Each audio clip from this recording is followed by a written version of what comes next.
Huwag po kayong mag-alala. Hindi ibig sabihin matitigil ang flood control project. Dahil po, sa aming pag-aaral, meron pa po yung budget ng flood control project sa 2025 ay 300 plus billion. So, hindi pa naubos yun.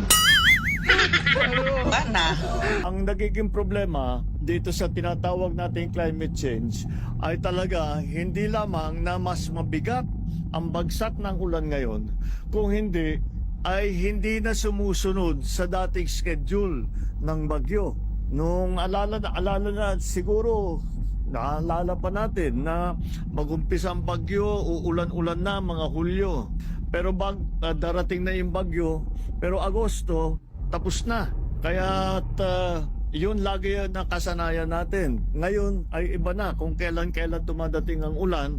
At pagdating ng bagyo, sabay-sabay ng dadatingan at napakalakas ang pagbagsak. Kaya naman kailangan talaga natin bantayan ng mabuti at alalayan ng mabuti ang ating mga kababayan na nagiging biktima dahil dito sa mga sakuna na pumapasok dito sa Pilipinas.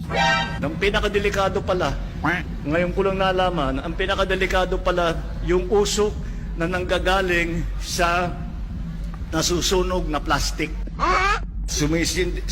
Lumiliyab pala na mag-isa yan eh. Walang nagsindi. Basta't lumiliyab na lang mag-isa.